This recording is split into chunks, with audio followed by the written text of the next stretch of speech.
Orange and blue have come a long way, and the Supporters' Shield is in hand. Up next, the playoffs and the MLS Cup. The road to a championship runs right through the fortress. So don't just stand there. Cincinnati, here we go! Hey, good evening, everyone, and welcome into FC Cincinnati Weekly alongside Tom Galerder, Tommy G. I'm your host, Caleb No. Let's do this one more time here before FC Cincinnati goes into the playoffs. There was a somewhat meaningless game last weekend, but Pat Nunan said beforehand he wanted to win the games, the closing games of the regular season. He wanted his team sharp, and that was the plan going into the postseason, and hopefully that is what we will see on Sunday. But against Atlanta United, he had mostly a choice 11 out there, and he wanted to see the very best from the orange and blue. It took a little while, though, for them to grow into that match. Yeah, Atlanta came into TQL Stadium without a whole lot to play for themselves, except maybe some seeding in the Eastern Conference. Pat Nunan and FC Cincinnati, they didn't even have that to play for, thankfully, fortunately, right, because they were already the top seed. But he said, like you said, they still wanted to be sharp, and his lineup reflected that. Look, Atlanta's a good team, playoff team. And they've got a good striker in Yorgos Giakoumakis. Yeah, Giakoumakis has had a fantastic season. He ends up with a brace in this game, but you see the opening goal, which put Atlanta up 1-0, and the building honestly felt a little shell-shocked at that point, with Atlanta leading and FC Cincinnati with a very strong team out there, but the schedule's been odd lately with the international breaks. There was one leading into this game. But hold on, Dom Badji with the equalizer. Alvis Powell set it up with a really nice ball in front of the goal. Okay, even at one apiece. Badji's starting in place of Aaron Bupenza, and everything's starting to feel a little bit better. Lucho Acosta was involved here. He ended up with an assist. They credited it to him, then they took it away, and then they gave it back to him. I don't know why it was ever taken away. Very clearly the hockey assist there for the league's hopeful MVP. Should be a runaway for Lucho in that category, and it's even at 1-1. All right, game on. But here comes your guy, Giakoumakis again, sticking his leg out there right outside of the 6, and he pokes it past Roman Celentano. He's dangerous. Now Atlanta's back on top, and a guy who's been a great addition for Atlanta. I said it on the air. Atlanta took some time to really find who's going to be their goal scorer when Joseph Martinez left. Who's going to be the man at the striker position? Well, they have their answer, and it's the Greek god of goals in Giakoumakis. But FC Cincinnati, late in the half. Wait. Was that Lucho Acosta on a header? 5'3", El Capitan found the glancing header across the goal. Now watch Alvaro Barreal here. We love Alvaro for his left-footed magic. Yeah, that was a right-footed assist, right where it needed to be. But look at that. Look at the little guy. Lucho Acosta, just 5'3". He doesn't score on a header very often. I'm pretty sure we confirmed that was the first header he has scored in Major League Soccer. And so it's 2-2. Game on from there, but hold on. What is Thiago Almada thinking right here? He's on a yellow card, and out of nowhere, he comes up and kicks Yerson Mosquera. It's an easy decision. Yeah, 40 minutes. And I think this is the most disappointing part of the match here, Caleb, is that FC Cincinnati in a tie match at 2 apiece at home didn't find a game winner in the final 40 minutes. Sure. And so if you're Pat Nunan, how do you come away from that? Well, I think you come away with it, okay, well, the team responded. Twice you were able to come from behind in the same match, but you didn't get the win that you wanted going into the playoffs, so I think there was a little bit of disappointment and a little bit of, okay, well, we got to get to work now, and we have a week or so to get ready for a team that will have played in the middle of the week. It is what it is. It's, you know, it was the final game of the regular season. At the end of the day, inconsequential. We're talking playoffs, though, and let's talk some playoffs. The wild card games were Wednesday night, and the New York Red Bulls, they beat Charlotte FC in the East, so they will now move on to face FC Cincinnati in the first round beginning on Sunday. The MLS playoff format, Tommy, different this year. The first round is a 3-game series with the higher seed at home in the first and third game, so it's a home, away, home situation for FC Cincinnati, the top seed in the East. In that series, the teams will go to PKs after 90 minutes if the game's tied, just like if you remember back in the Leagues Cup. The rest of the tournament, following the first round, it would go to extra time still, like in a regular regular format. Right? Playoff match. It would go to extra time before PKs if it's tied after 90. Not to mention, every round after the first round is just a one-game situation, not a best of 3, not a home, away, home. And with the higher seed hosting, FC Cincinnati could have as many as 5 home playoff games, including the MLS Cup final on Saturday, December 9th. The fact is, they won't have more than one road game in the playoffs. Now, I'm here to get you go. We got us back up on camera now. I'm here to get you going. FC Cincinnati, the top seed in the East, winners of the Supporters Shield, playing on the road in the first round. I don't love it at all, right? Just once, and it's in a best-of-3 series. I don't know. Obviously, it's going to create excitement. And some of these series are going to go 3 games, and the third game is going to be a bloodbath because you played the same team 3 times in 14 days. So will there be excitement? Will it be made for TV? Absolutely. Is that fair to the 1 seed that FC Cincinnati, who ran away with the Supporters Shield this year, has to go on the road in the first round to a really tough place, Red Bull Arena, to play against a team that barely got in, that had to win a wild card game in order to play FC Cincinnati? I think if you wanted to give the 1 seed an advantage, then give them all 3 of those games at home. Is that a disadvantage in New York to have to play all 3 games at TQL Stadium? Sure. But here's a wild stat for you. FC Cincinnati has never defeated New York in the Queen City, not at Nippert, not at TQL Stadium. So in order for FC Cincinnati to move on in the playoffs, they're going to have to do something they've never done before. So FC Cincinnati does get New York Red Bulls in the first round. That'll be 3 games, or best of 3, I should say. The first of which is this Sunday at TQL Stadium. That'll be an 8 o'clock start, which is a little unusual. A lot of the games this season started at 7:30. The game is the second game of a TV triple header. The FC Cincinnati game this Sunday will be on FS1, so you won't necessarily need Apple TV's MLS Season Pass to watch that game. The second leg of this New York series will be a week from Saturday. The date is November 4th on that. Again, that is in New York. That's the game we're talking about here. That one's in New York, and it will happen, regardless of whether FC Cincinnati wins this Sunday or not. That game's going to happen. It'll be a 7 o'clock kickoff that night, and then if it goes to a third game, that'll be back at the Fortress on November 11th, Veterans Day at 2 o'clock p.m., another unusual start time. Yeah, a little bit. And look, that's the name of the game right now with all these different games, because there are all the series, 4 series in each side, 8 teams that all could go 3 games. They've tried to stagger it, figure out the scheduling, and because some of the series, not this one, have some conflicts, right? You have Atlanta in the playoffs. You have New England in the playoffs. Charlotte has now been eliminated, but that was something to consider. They all play in NFL stadiums. Seattle out west obviously plays in NFL stadium, so there were some considerations there in juggling all the games around. But I think if you're an FC Cincinnati fan, sure, Sunday night, a little bit late, maybe take a nap during the day so you're ready for work on Monday. But it's exciting, and FC Cincinnati didn't get any games during the week. So they're all on the weekend, Sunday, Saturday, for FC Cincinnati if it does have to go all 3 games. But it'll be exciting. It's different. Major League Soccer over the years has changed their playoff format quite a bit. This is another change. I think check in with me in 2 weeks, and I'll tell you whether I really like it or not. Yeah, we'll see.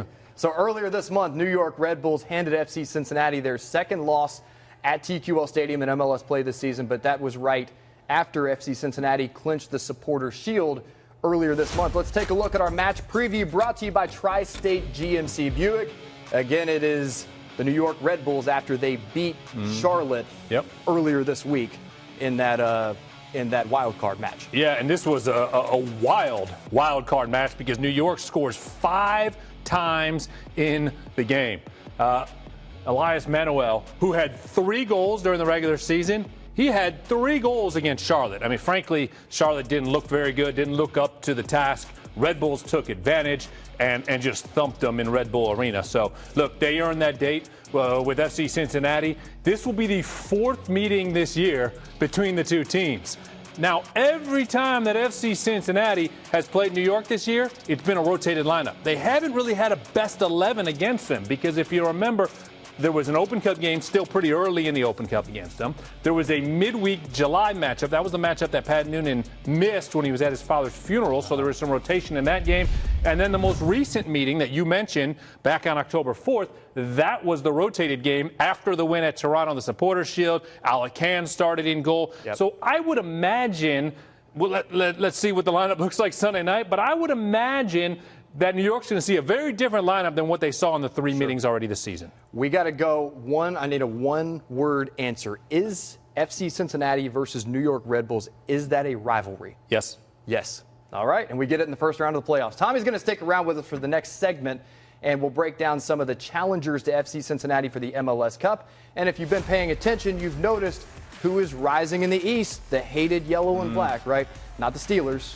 The Columbus Crew. FC Cincinnati Weekly. We'll be right back.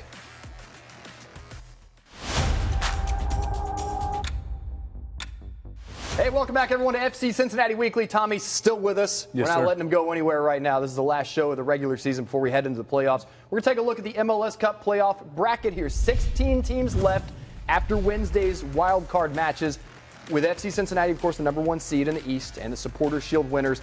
They will face the New York Red Bulls, which we've already talked about here, Tommy. Let's take a closer look at the Eastern bracket. Orlando is the 2 seed here, and they have been the hottest team in MLS of late. They've won 9 of their last 12 games, including a 1-0 win over FC Cincinnati at the Fortress, one of just 2 losses in MLS play this year at home for FC Cincinnati. We talked about Orlando a few weeks ago on the show. Again, they're in the best form right now. Forward Duncan McGuire, a big part of that. He's got 5 goals in his last 5 games, 2 last week when he was subbed on late in the game and went over Toronto. Yeah, and look, this is a player that everybody in Orlando is really, really excited about, and for good reason. It's part of the reason that they are one of the hottest teams in Major League Soccer right now, and Cincinnati wouldn't have to see them until the conference final. They would see them at TQL Stadium if they played them.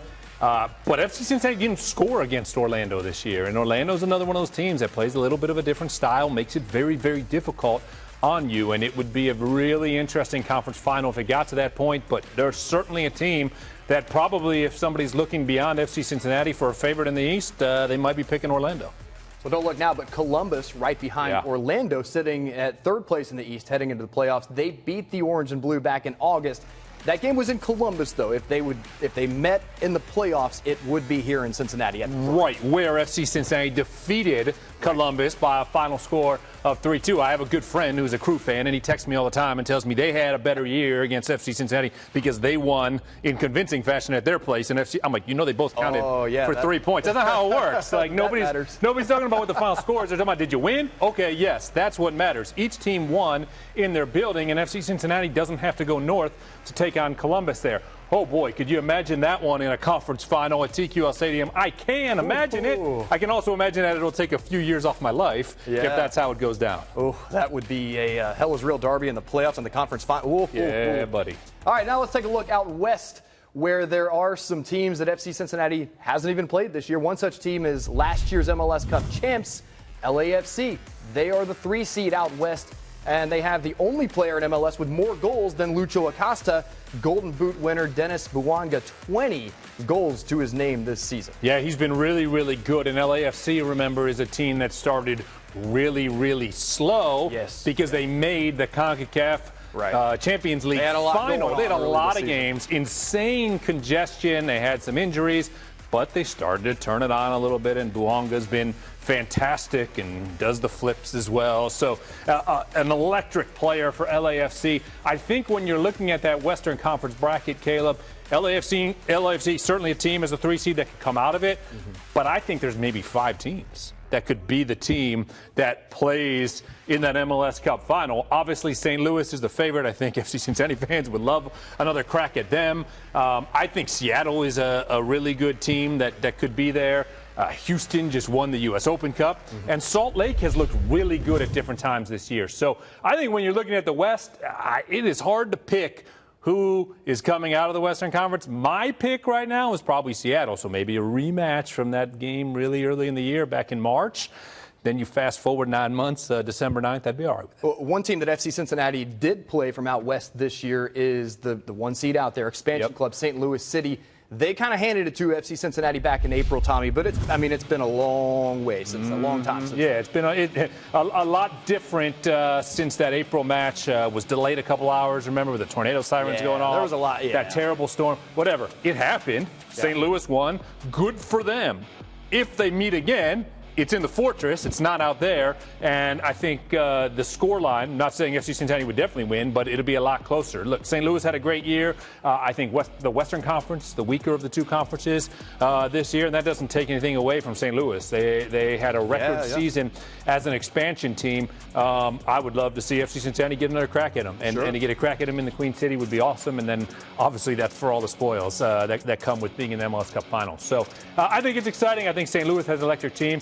They have a rivalry matchup, a derby against Sporting Kansas City right out of the block. So that'll be an emotional series. If that goes 3 games, that's what I was talking about earlier, right? A bit of a bloodbath if those two bang against each other for 3 straight games. And important to note, again, like we mentioned earlier, if it's tied at the end of 90 minutes, you would go straight to PKs. And I think coaches generally, depending on who you're talking about, coaches generally would like that idea because of the extended saving amount of some time minutes that on your guys would bodies. be on the field and the wear and tear. Yeah. If you want to get out of here, we'll let you go, and I can finish up the rest of the way. I think it's my time. You can pilot this thing the rest of the way. We'll let Tommy out of here. It's our last show this season. It's been great working with you this season. You too, brother. Man. Yeah, it's been always a pleasure. It's been fun. Still got soccer left to play, though. Yeah. I mean, we'll catch up here. It ain't done yet. All good. Coming up after the break, we'll talk with head coach Pat Nunan and get his take on how the team is doing heading into the playoffs. They are favored to win it all.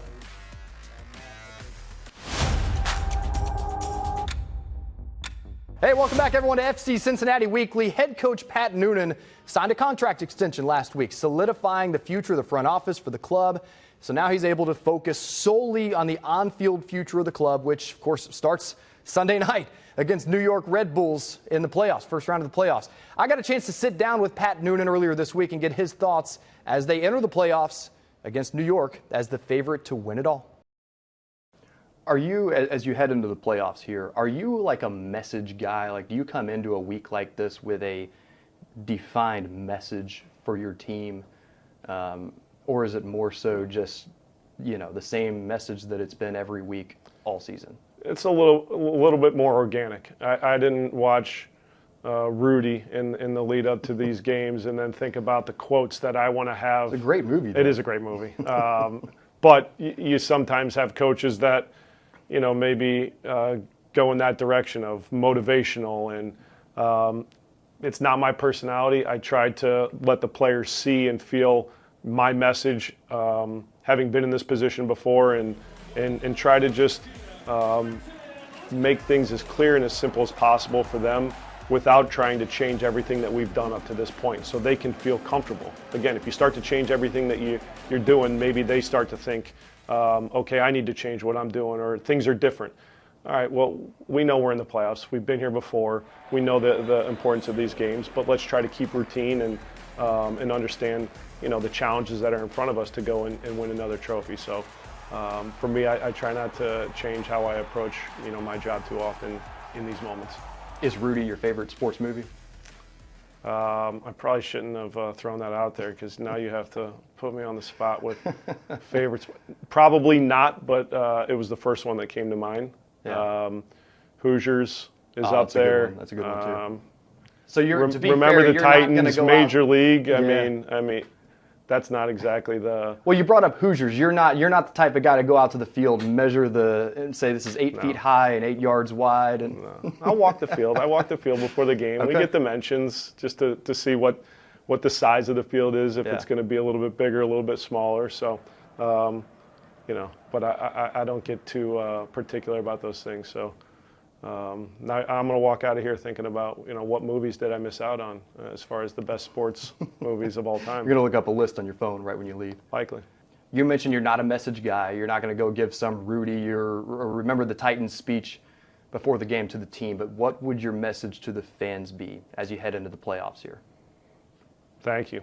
I mean, they've been incredible. And put it this way, people talk about them now in a different light, and it's different. And they've been behind us, not only been behind us, but helped propel us to new heights.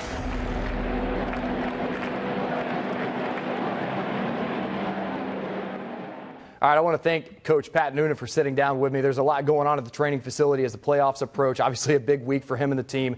Great time sitting down with him and getting his perspective on things as the club heads into one of the biggest weeks or the biggest time periods in the club's history. Don't forget, voting for the year-end MLS awards is now underway. You can vote for Coach Nunan for Coach of the Year. He is a finalist for that award. Lucho for MVP and many more, including the Save of the Year by Roman Celentano. Just go to fccincinnati.com to vote. Now here's a look at the Saves of the Month presented by Allstate. For Joseph Martinez to come into. Tries to get around Miazga. Now Farias. Farias saved by Celentano.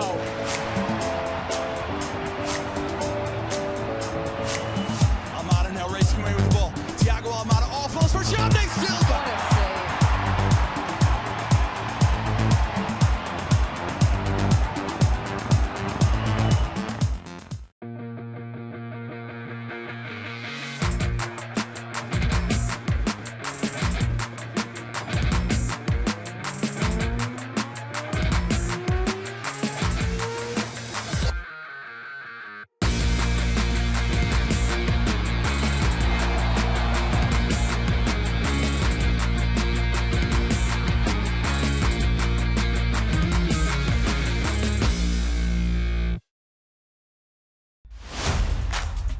Hey, welcome back, everyone, to FC Cincinnati Weekly. If you don't have tickets to Sunday's playoff game at TQL Stadium, you're in luck. They are still available. Just go to fccincinnati.com to get your ticket to the Fortress for the first MLS playoff game ever at TQL Stadium. I mean, it's going to be the biggest night at TQL Stadium in the club's history. That is until the next biggest night, and that next biggest night might come in the next few weeks. We certainly hope so. Go to fccincinnati.com for tickets to all the action. That is our show for this week and for the season as we head into the playoffs, for that matter. Thank you so much for watching. We'll see you again next time. For Tommy G and the rest of our FC Cincinnati Weekly crew, have a great night and go FCC. Defensively, it's not just the back five and the goal, it's the whole team. So I just think the way we've come about everything this year, there's that will to defend and keep the ball out of the net.